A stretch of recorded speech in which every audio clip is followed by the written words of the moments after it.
ini merupakan sosok milenial perwakilan pemuda dari Pangandaran. Dilahirkan dari sang revolusioner Bupati Kabupaten Pangandaran. Buahnya itu tidak akan jauh dari pohonnya. Maka dari itu kami bersama-sama mengiringi Arief Hikmawan agar DPP PDI Perjuangan ataupun yang mengantar saudara Arief Hikmawan jangan berkerumun di jalan, silakan untuk maju.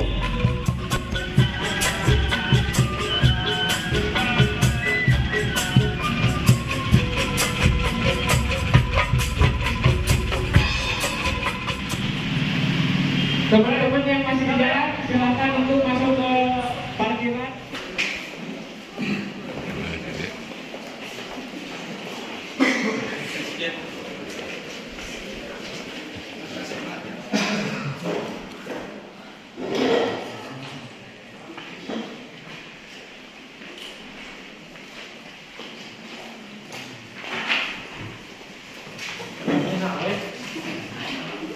Baik.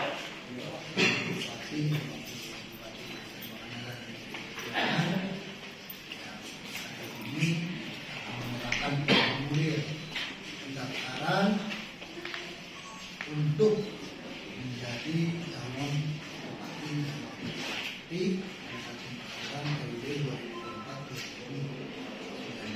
2024-2029. Untuk itu 2009. Untuk itu yang pemilih datang. Arief, senyum deh.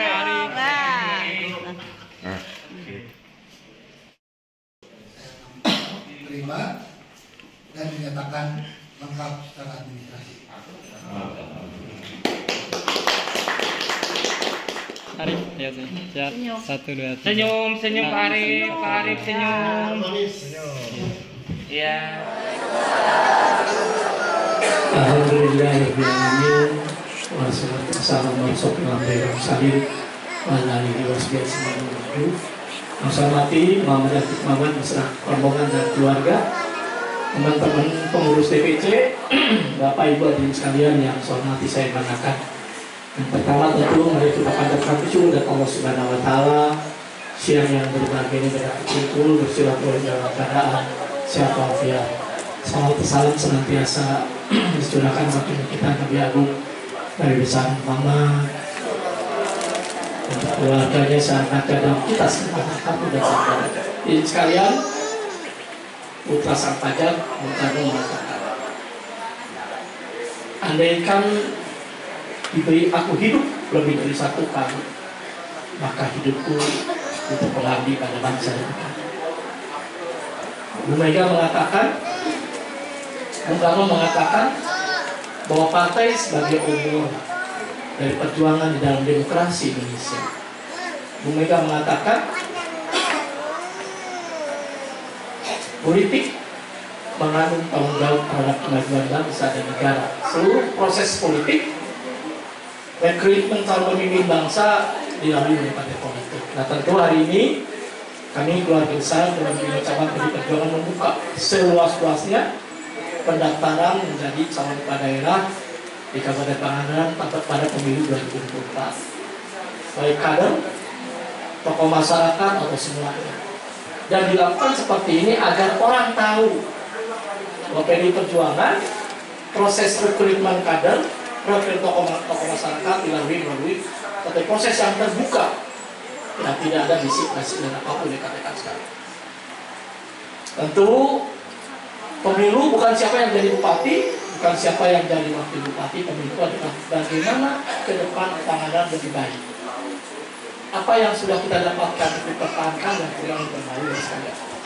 Nah tentu saya sebagai ketua DPC yang kebetulan atau mendapat tugas sebagai kader partai menjadi bupati, tentu saya ingin menyampaikan pada Arief dan seluruh keluarga dan rombongan mengenai kondisi Pangandaran saat ini, rekan-rekan sekalian. Kita mulai kan? Ini Pangandaran lahir dengan Undang-Undang 21 tahun 2012, ada 10 kecamatan luasnya 1010 km persegi, penduduknya 431 juta lebih. Ini perbatasannya bila geografis Pangandaran. Terus kita punya visi Pangandaran menuju wisatanya berkelas dunia untuk masa. Terus sekalian rangkaian kebijakan pemerintah daerah tentu dirangkai dalam yang bentuk RPJMD, rencana pembangunan jangka daerah. Ya, itu 5 tahun 2022, 23, 24, 25, 26 dalam bentuk peraturan daerah tentang rencana pembangunan jangka menengah daerah 21-26 sekalian. Tiap tahun kita fokus, ya, fokus. Tahun 2002 habis pandemi kita membuat tema pemantapan mengenai ekonomi, 2003 struktur ekonomi, pendidikan. Nah, tapi karena pemilu, karena Undang-Undang Nomor 10 tentang pilkada serta dan keputusan Mahkamah Konstitusi, maka saya dan Pak Jamdin akan mengajukan jabatan pada bulan Februari 2026. Jadi yang kita bisa bangun adalah seperti ini, hanya 3 karena kesininya ya hanya kami bisa ini mengeksekusi, membuat rumusan kebijakan sampai dengan 3 tahun sekian. Terus setiap pembangunan diukur melalui indeks-indeks yang diukur secara akademis, teknokrat, dan kritis sekalian. Ini dia Pangandaran. Yang pertama indeks pembangunan manusia. Indeks pembangunan manusia menggambarkan kemajuan satu daerah. Ada 4 klasifikasi. IP rendah 0, sampai 59, sedang itu 60 sampai 69, tinggi 71 sampai 71. Kita lihat Pangandaran tahun 2023 70-57. Jadi Pangandaran IP-nya sudah masuk kategori tinggi di sekalian. Ya. Kita lihat dibandingkan dengan Jawa Barat. Di Jawa Barat kita masih, walaupun urutan 27 kabupaten kota baru lain terakhir, kita sudah mengalahkan Cianjur, mengalahkan Garut, Tasikmalaya Kabupaten, Sukabumi, Indramayu, Bandung Barat. Kita sudah dengan Ciamis tidak terlalu jauh. Ciamis dan lain sebagainya karena sudah 300 tahun mereka mencapai kategori tinggi. Kita hanya 12 tahun sudah mencapai kategori tinggi, mas kalian. Alhamdulillah. Terus dan diukur juga tentang pola kebijakan yang berimpact pada laju pertumbuhan ekonomi, mas kalian. Ya, kita lihat sebetulnya sebelum pandemi tahun 2029 tahun lagi bisa kita nembus angka 6 lebih. Dan kalau untuk angka 6 mendekati 7 itu ekonomi yang luar biasa bagus sekali. Ya, sudah bagus, tiba-tiba ada pandemi, kita turun 0,05, terus kita naik lagi. Nah, kita lihat di Jawa Barat, mas kalian. Jadi walaupun kita baru, kita sudah mengalahkan 20 kabupaten kota se-Jawa Barat, mas kalian. Jadi kita urutan ke-7 walaupun kita lahir belakangan. Hanya kalah oleh Indramayu, Majalengka, Kota Tasikmalaya, Kota Bekasi, Karawang, Bekasi, dan Pangandaran. Jadi kita ekonominya ranking 7 selama Jawa Barat, mas kalian. Terus ini kemiskinan. Tahun 2026 saya dilantikan bupati dengan Pak Haji Adang saat itu kemiskinannya 10,23. Sudah turun di 7,71. Datang lagi ya tadi impact dari pandemi, kemiskinan naik. Ya. Sekarang 8, sekian. Padahal kalau ini tidak ada pandemi mungkin di angka 7 atau 6, mas kalian. Ya. Terus tapi kita bandingkan Jawa Barat. Ya, kita lebih baik.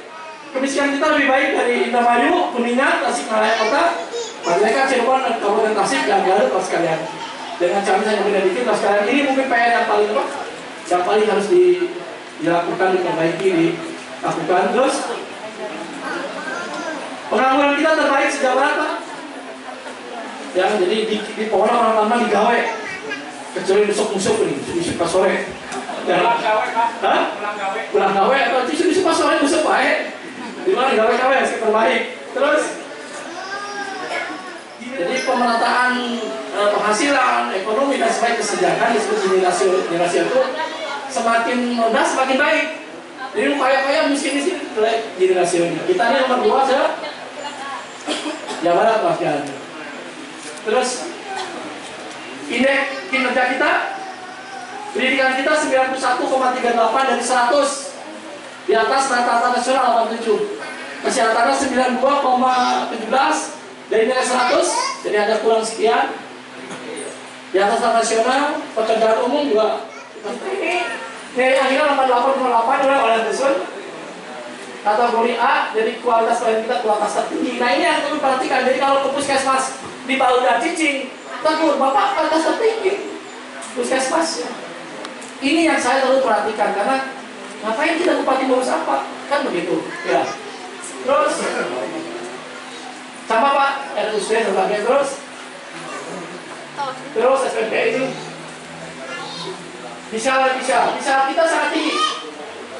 Di Jawa Barat tuh yang tinggi itu hanya 1, 2, sangat tinggi Pak. Fiskal ini adalah menggambarkan uang yang Pemda punyai, berapa persen yang ke masyarakat, berapa persen yang ngurus pemerintahan. Semakin ngurus masyarakat semakin bagus.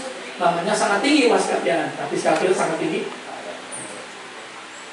Hanya dengan Depok sekalian 10% lah yang belum dibangun sekalian. Apakah oleh saya? Mungkin sekarang sudah 95 karena tahun ini juga kita membangun jalan. Nah, terus ini di istana ya mendapat peranan stunting nomor 2 seluruh Indonesia, fiskal 15 miliar sekalian. Ya. Ya, bisa belum rumah sakit kita sudah bagus. Itu gambaran. Jadi kalau besok bupati lahir lanjut pertumbuhan ekonomi sama, itu namanya nggak maju, apalagi turun. Kalau misinya tambah tinggi, nah maka prinsip pemilu itu adalah lahir pemimpin akan pandangan lebih baik lagi. Hari ini Muhammad Arif Bawang mencalonkan diri, untuk itu dipersilakan. Bapak yang telah hadir di sini, kemudian ingin saya hormati media, terima kasih ya sudah mau meliput. Dan yang terhormat Ketua DPC Pak Winata. Nah, yang pertama-tama tentu saya mau mengapresiasi karena PDIP ini hari ini membuka ruang pendaftaran secara umum. Hari ini tidak ada pembiayaan. Ini sebagai bentuk demokratis. Boleh tepuk tangan. Jadi saya sepakat apa yang disampaikan oleh Pak JJ bahwa pemimpin ke depan itu perlu menjawab persoalan-persoalan kesejahteraan. Maka indikatornya adalah atas izin perintah dari masyarakat. Nah, sebagai kepastian publik dalam memperjuangkan aspirasi, nah tentunya indikator saya untuk hari ini mendaftar atas dasar itu. Kalau tidak ada izin itu, saya tidak akan memberanikan diri untuk mendaftar di sini. Maka dari atas izin perintah dari masyarakat ini saya menggagas salah satunya ada Pemuda Merdeka. Nah, Pemuda Merdeka ini punya obsesi dalam merumuskan program ke depan menjadi lebih baik. Nah, kalau kita tidak punya obsesi dalam merumuskan program, Pangandaran seperti apa? Nah, maka fokus Pemuda Merdeka ini fokusnya adalah peningkatan sumber daya saing. Ya. Ada kaitan dengan kualitas indeks pembangunan manusia. Sebagai indikator kesejahteraan, ya, salah satunya itu. Nah, bagaimana caranya mengoptimalkan indeks itu? Itu merevitalisasi sumber daya dan merevitalisasi ekonomi, sehingga peluang kerja dan peluang berwirausaha itu cenderung tinggi. Nah, dan kita nanti dianggap kompetitor. Nah, saya punya keyakinan kalau kita dianggap kompetitor, maka kita bisa meningkatkan pelaku UMKM secara digitalisasi. Karena kita zaman digitalisasi, ya ini salah satu terobosan ya. Digitalisasi itu untuk pelaku UMKM bentuk keadilan. Ya, karena secara marketplace yang tertentu, kemudian ya pendapatan juga jelas. Nah ini revitalisasi sumber daya dan revitalisasi ekonomi ini, kabupaten ini bisa menurunkan angka pengangguran dan menurunkan angka kemiskinan, sehingga pendapatan per orang untuk per bulannya itu bisa di angka 400 lebih hari itu. Nah, sebetulnya masih banyak kaitan dengan merevitalisasi sumber daya itu bisa di pendidikan, kemudian di ekonomi, kemudian di kesehatan, di pariwisata. Nah, Tapi yang paling penting itu kan visi kita Pangandaran menjadi pusat mendunia ya Pak. Nah itu kalau saya boleh optimalkan adalah hal dasar saja. Itu tuh secara hospitality itu perlu ditingkatkan Pak. Karena hospitality itu adalah bentuk bagaimana sikap kita kepada wisatawan, ramah dan beretika. Itu juga penting. Nah kemudian kaitan dengan kualitas destinasi wisata. Artinya segmentasinya juga harus jelas. Tidak semua wisata dimasalahkan. Apa Anda ada masalah? Nah kalau Batu Pras kan berbeda. Segmentasinya apa? Nah kalau segmentasinya yang di surfing, Batu Pras kalau pada seri misalkan ada segmentasinya adalah camping atau dan sebagainya. Mari kita beli sumber daya. Nah, artinya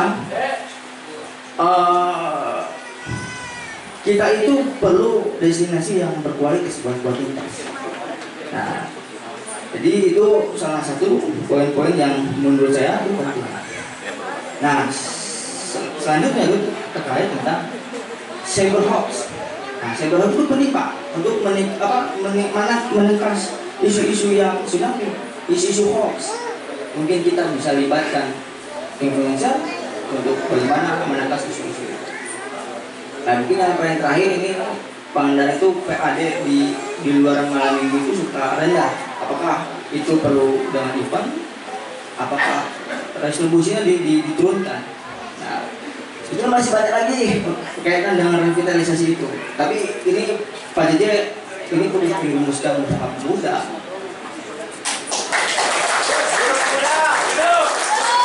Kalau tidak ada pemuda, ya regenerasinya hilang ini bagaimana?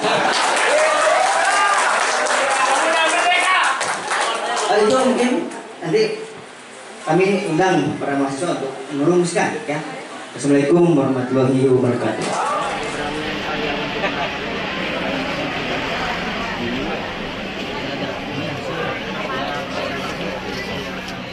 Tapi ini belum kuat, Padahal harus sosialisasi ini bagaimana melibatkan aspirasi berbagai macam sebagai ruang pasca. Ini ya perasaannya begitulah kira-kira bersyukur. Mungkin konsep apa yang akan ditawarkan ke masyarakat khususnya ke kaum milenial? Tadi kan saya bilang merevitalisasi itu adalah bagaimana menstabilkan artinya sumber daya. Apakah kita angka penganggurannya? Apakah kita butuh pendidikan yang ditingkatkan? Program-program ini kaitannya ada di KPN. Nah, ini kaitannya ini mungkin bagi saya bisa meningkatkan indeks pembangunan manusia. Salah satu tadi saya sampaikan lah digitalisasi UMKM. Nah itu kebahagiaan yang terbesar untuk pelaku UMKM. Jadi ini masih banyak mungkin gagasan belum sempurna, tapi saya perlu dirumuskan, perlu disempurnakan dalam musyawarah. Bidang kesehatan, Pak. Bidang kesehatan gimana? Hah? Bidang kesehatan. Ya kesehatan nanti ya mungkin survei lagi ya, karena saya belum masuk ke situ. Apa kaitannya tadi lagi sistem atau seperti apa? Tentu evaluasi dari berbagai macam saya lah mudah-mudahan.